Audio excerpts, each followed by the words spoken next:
Hello বন্ধুরা, গল্পের গল্প চ্যানেলে আপনাদেরকে স্বাগতম। গল্পের শুরুতে আমরা ম্যারিন বায়োলজির দুজন স্টুডেন্টকে দেখতে পাই। সমুদ্র নিয়ে তাদের প্রচণ্ড আগ্রহ। তারা দুইজনই প্রেমিক প্রেমিকা। ছেলেটির নাম হ্যারি আর মেয়েটির নাম বিথ। তারা দুইজনই একে অপরকে খুব ভালোবাসে এবং ছুটি কাটানোর জন্য অস্ট্রেলিয়ার একটা সুন্দর ও নির্জন আইল্যান্ডে যেতে চায়। একজন লোক তাদের মালপত্র নিয়ে নিজের নৌকা করে সেই জনমানবহীন আইল্যান্ডে তাদের নামিয়ে দেয়। তাদের পরিকল্পনা ছিল সেখানে তারা 10 দিন থাকবে, আর 10 দিন পর এই লোকটাই তাদের এসে আবার নিয়ে যাবে। যাওয়ার আগে লোকটা বলে, যদি কোনো কারণে আমার আগে যেতে চাও তাহলে স্যাটেলাইট ফোন থেকে আমাকে কল করবে। এরপর তাদের নিজের খেয়াল রাখতে বলে সে চলে যায়। এখন বিথ আর হ্যারি চেয়েছিল এমন একটা নিরিবিলি দূরবর্তী জায়গা যেখানে তারা সময় কাটাবে, যেখানে তাদের কেউ বিরক্ত করবে না। আর এই আইল্যান্ডটা তাদের মনের মতো। পুরো আইল্যান্ডে আর কেউই ছিল না, শুধু তারা দুইজন। তাই তারা খুব খুশি ছিল যে পুরো স্বাধীনভাবে সময় কাটাতে পারবে, কেউ তাদের ডিস্টার্ব করবে না। চারপাশের পরিবেশও ছিল অপূর্ব সুন্দর। নীল সমুদ্র, সাদা বালু আর সবুজ জঙ্গলে পুরো জায়গাটা যেন স্বর্গের মতো। এরপর বিথ আর হ্যারি পুরো আইল্যান্ডটা ঘুরে দেখে। বিথ তার ক্যামেরা নিয়ে সুন্দর সুন্দর দৃশ্য রেকর্ড করে। তারা দুজন সমুদ্র নেমে অনেক মজা করে, পানিতে খেলাধুলা করে। পরে ক্লান্ত হয়ে তীরে ফিরে আসে। ঠান্ডা বাতাস এতটাই আরামদায়ক লাগছিল যে তারা বালুর উপরই শুয়ে পড়ে। কয়েক ঘন্টা পর ঘুম থেকে উঠে তারা দেখে বালুর উপর ছোট ছোট পায়ের ছাপ, যেগুলো জঙ্গলের দিকে চলে গেছে। এটা দেখে তারা দুজন ভয় পেয়ে যায়, কারণ আইল্যান্ডে তারা ছাড়া আর কেউ থাকার কথাই না। তারা সে পায়ের ছাপ অনুসরণ করে জঙ্গলের ভেতর যায়, কিন্তু কিছু দূর যাওয়ার পর হঠাৎ করে পায়ের ছাপগুলো মিলিয়ে যায়। তারা কিছুই বুঝতে পারে না। এরপর তারা আর বিষয়টাকে গুরুত্ব না দিয়ে ছেড়ে দেয়। পরে তারা টেন্ট লাগাতে শুরু করে। হ্যারি জঙ্গলে কাঠ আনতে যায়। সেখানে সে কিছু হাড় দেখতে পায়। সে বুঝতে পারে না সেগুলো মানুষের নাকি প্রাণীর। ঠিক তখনই জঙ্গলের ভেতর থেকে অদ্ভুত কিছু শব্দ শুনতে পায়। হ্যারির মনে হচ্ছিল তাকে কেউ দেখছে, কিন্তু হ্যারি কাউকে দেখতে পায় না। তাই সে তাড়াতাড়ি কাঠ নিয়ে ব্যাতের কাছে ফিরে আসে। এরপর তারা একসঙ্গে রাতের খাবার খায় এবং কিছুক্ষণ গল্প করে। দেখতে দেখতে রাত হয়ে যায়। তারপর তারা টেন্টে ঘুমিয়ে পড়ে। কিন্তু মাঝরাতে তারা কিছু অদ্ভুত শব্দ শুনতে পেয়ে ঘুম থেকে উঠে পড়ে। হ্যারি টর্চ নিয়ে টেন্টের বাইরে গিয়ে দেখে, কিন্তু তারা কিছুই দেখতে পায় না। বিট বলে, হয়তো জোরে বাতাস বইছে, তাই গাছের শব্দ হচ্ছে। হ্যারিও তাই মনে করে। তারপর তারা দুইজন আবার ঘুমিয়ে পড়ে। পরের দিন সকালে ঘুম থেকে উঠে দেখে তাদের কাপড়কেও গাছের ডালে ঝুলিয়ে রেখেছে। এটা দেখে তারা খুব অবাক হয়ে যায়। তারা ভাবতে থাকে, এখনো পর্যন্ত তো কাউকে দেখিনি, তাহলে এসব কে করতে পারে? হ্যারি বলে, হয়তো কোনো বানর করেছে। বিট বলে, যদি বানরই এ কাজ করবে তাহলে এখনো পর্যন্ত কোনো বানরকে দেখতে পায়নি কেন? এরপর তারা ভাবে হয়তো কোনো বাচ্চা ছেলে তাদের সাথে প্র্যাঙ্ক করছে। তাই তারা আবার জঙ্গলে গিয়ে খুঁজতে শুরু করে, কিন্তু কাউকে তারা খুঁজে পায় না। এরপর ফিরে এসে তারা সমুদ্রে মাছ ধরতে যায়। হ্যারি একটা মাছের উপর পা দেবে, ঠিক তখনই বিথ তাকে থামিয়ে দেয়। বিথ বলে, এটা স্টোন ফিশ, এটার কাঁটা খুব বিষাক্ত। যদি তোমার পা ওর উপর পড়তো তাহলে আধা ঘন্টার মধ্যে যন্ত্রণায় ছটফট করতে করতে মারা যেতে। মাছ ধরার পর তারা পানির বাইরে আসে। ঠিক তখনই জঙ্গলের দিক থেকে কারো কান্নার শব্দ শুনতে পায়। তারা দেখতে যায় কে কাঁদছে। একটু সামনের দিকে গিয়ে জঙ্গলের ভেতর একটা পুরনো কুঁড়ের ঘর দেখতে পায়। তারা প্রথমে বাইরে থেকে ডাকাডাকি করে, কিন্তু ভেতর থেকে কোনো উত্তরে আসে না। তাই তারা ভেতরে ঢুকে। ভেতরে শুধু কিছু পুরনো জিনিসপত্র ছিল আর একটা বিছানা ছিল। হ্যারি দেওয়ালে একটা ছবি দেখতে পায়, যেখানে দেখা যাচ্ছে একটা মেয়ে একটা লোককে বর্শা দিয়ে আঘাত করছে। সেই ছবির পাশেই দেওয়ালে 7টা দাগ কাটা ছিল। ঠিক এইভাবেই হ্যারি সেটা দেখছিল। এমন সময় বিথ বাইরে থেকে তাকে ডাক দেয়। সে দেখে ঘরের বাইরে একটা কবর রয়েছে। সেই কবরের উপরে একটা ক্রস লাগানো ছিল, আর যেখানে ক্লোরাল নাম ছিল। তারা বিষয়টাকে তেমন একটা গুরুত্ব না দিয়ে জঙ্গল থেকে বেরিয়ে আসে। তারপর তারা নিজেদের রেকর্ড করা ভিডিও দেখতে বসে এবং বেশ খুশি ছিল। কিন্তু হঠাৎ তারা এমন একটা ভিডিও দেখতে পায় যা দেখে তারা দুজন হতবাক হয়ে যায়। আগের রাতে যখন তারা টেন্টে ঘুমাচ্ছিল ঠিক তখনই কেউ একজন তাদের ক্যামেরা দিয়ে একটা ভিডিও রেকর্ড করেছে। এটা দেখে তাদের মাথা ঘুরে যায়। তখন তারা বুঝতে পারে এই নির্জন আইল্যান্ডে শুধু তারা দুজন নয়, বরং আরও কেউ লুকিয়ে আছে। বিট ভয় পেয়ে যায়। সে সঙ্গে সঙ্গে বলে, আমি বাড়ি যাব। কিন্তু হ্যারি তাকে বোঝায় এটা হয়তো কোনো দুষ্টু বাচ্চার প্র্যাঙ্ক। শুধু এই কারণে ছুটি নষ্ট করে বাড়ি ফিরে যাওয়া ঠিক হবে না। অনেক বুঝিয়ে শেষ পর্যন্ত হ্যারি রাজি হয়। এরপর তারা মুড হালকা করার জন্য হাসি মজা করতে থাকে। ঠিক তখনই হঠাৎ করে গুলির শব্দ শোনা যায়। তারা দৌড়ে গিয়ে দেখে সমুদ্রের মাঝখানে একটা নৌকায় দুইজন জেলে বন্দুক দিয়ে বড় বড় মাছ ধরেছে। জেলেরা তাদের দেখে ভয় পায়। তখন একটু ভয় পেয়ে দ্রুত নিজেদের নৌকা নিয়ে পালিয়ে যায়। বিট আর হ্যারি বুঝতে পারে যখন এখানে জেলেরা মাছ ধরতে আসে তাহলে আশেপাশে আরও মানুষ আছে। রাতে তারা যখন ট্যান্টের ভেতর ছিল তখন আবারও সেই কান্নার শব্দ শুনতে পায়। তারা ট্যান্ট থেকে বের হয়ে দেখে শব্দটা সেই পুরনো ঘর থেকেই আসছিল।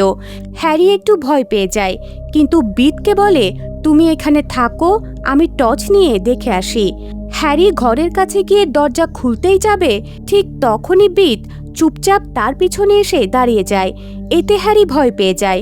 তারপর তারা দেখে ঘরের পাশের কবরের উপর একটা রেড কোরাল রাখা আছে, যা ছিল একটা গাছ। তারা দুজনে খুব অবাক হয়ে যায়। তারা বিষয়টা নিয়ে এত বেশি ভাবে না। পরে ট্যান্টে ফিরে এসে ঘুমিয়ে পড়ে। পরের দিন সকালে ঘুম থেকে উঠে তারা দেখে সেখানে অনেক সি কিউকাম্বার ঝুলিয়ে রাখা হয়েছে। এটা দেখে তাদের একটু সন্দেহ হয়, এখানে নিশ্চয়ই কিছু একটা গন্ডগোল আছে। তাই তারা সিদ্ধান্ত নেয় যে আর নয়, এখান থেকে তারা এখন চলেই যাবে। বিট স্যাটেলাইট ফোন দিয়ে সেই লোকটাকে কল করতে যায়, কিন্তু তারা দেখে ফোনটা আর নেই। হ্যারি অনেক খোঁজেও কোথাও ফোনটা খুঁজে পায় না। তারা দুইজনই ভয় পেয়ে যায়, কারণ সত্যিই এখন তারা এই নির্জন আইল্যান্ডে আটকা পড়েছে।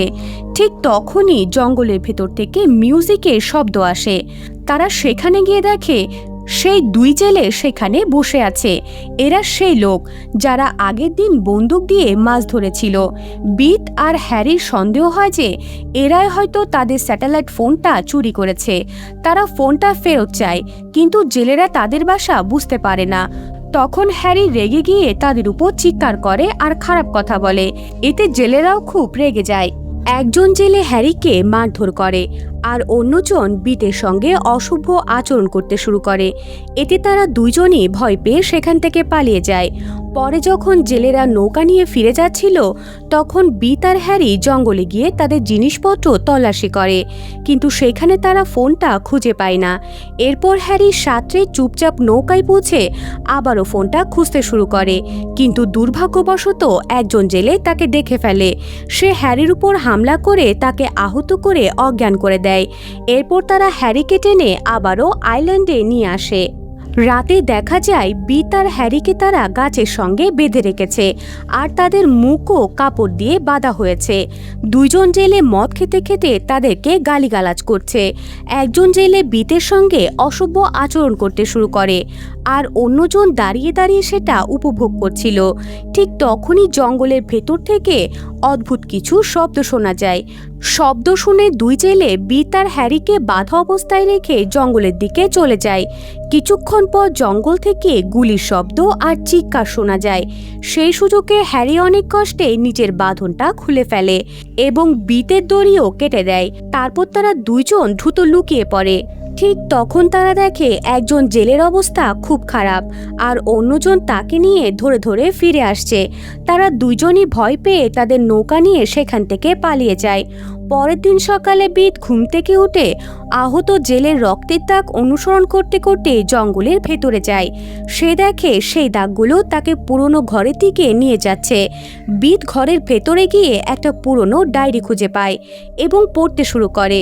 কিছুক্ষণ পর হ্যারিও চলে আসে। বিট তাকে জানায় যে ডায়েরিতে লেখা আছে কোরাল নামের এক মেয়ে 1920 সালের দিকে এই জায়গায় সি কিউকাম্বার সংগ্রহকারী একটা কোম্পানিতে কাজ করত, কিন্তু সেই কোম্পানিতে কাজ করা 7 জন লোক অনেকদিন ধরে তার সঙ্গে ভয়ঙ্কর নির্যাতন করছিল। এত অত্যাচার সহ্য করতে না পেরে কোরাল মারা যায়। এরপর সেই লোকগুলো তাকে এই ঘরের পাশে কবর দিয়ে দেয়, কিন্তু ক্রোরাল এখনো বিচার পায়নি।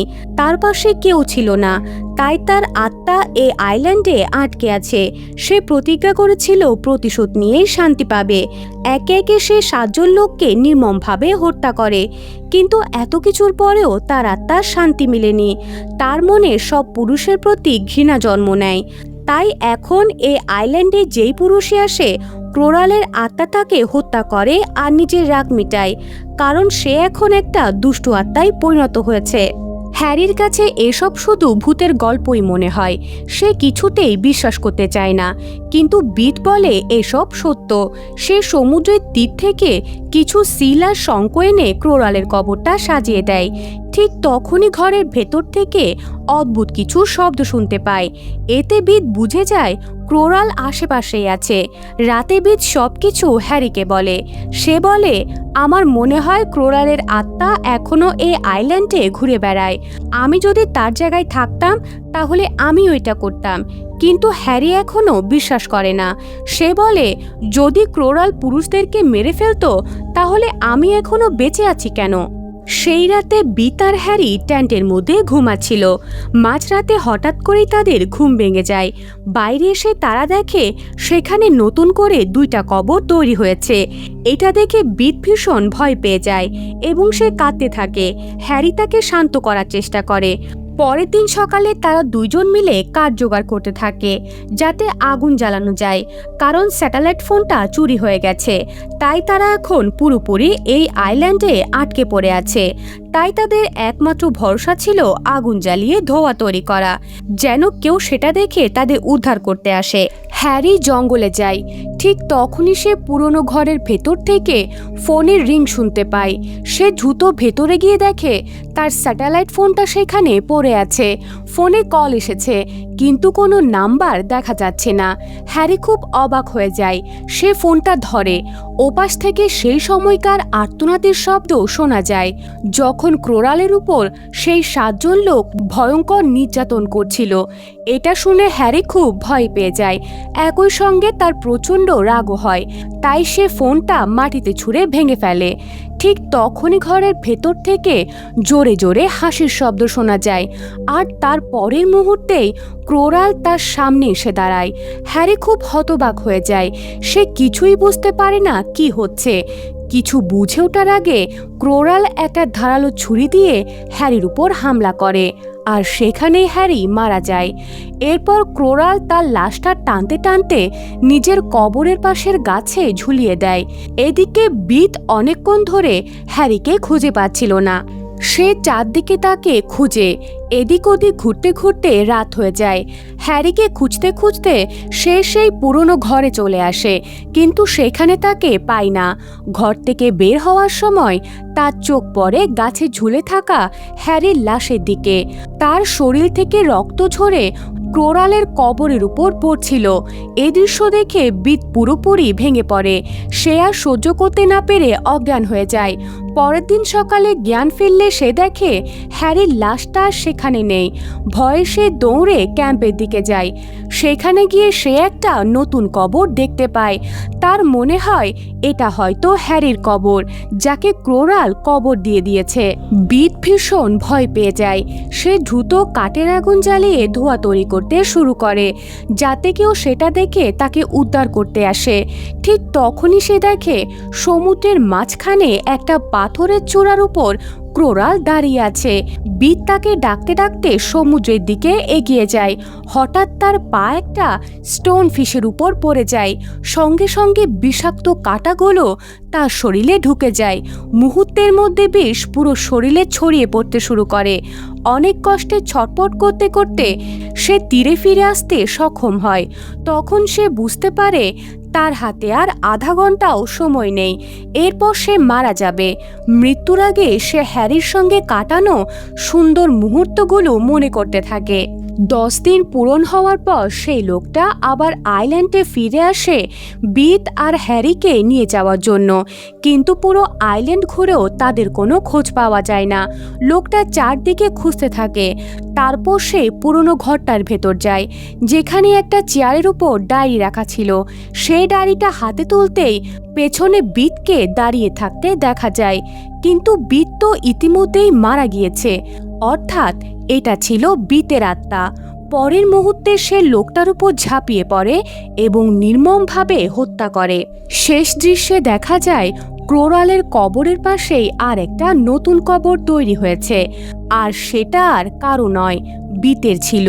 অর্থাৎ বিতও এখন ক্রোরালের মতোই একটা আত্মায় পরিণত হয়েছে। এখন থেকে এই আইল্যান্ডে যে পুরুষই আসবে, বিত তাকে হত্যা করে ক্রোরালের মতো প্রতিশোধ নেবে।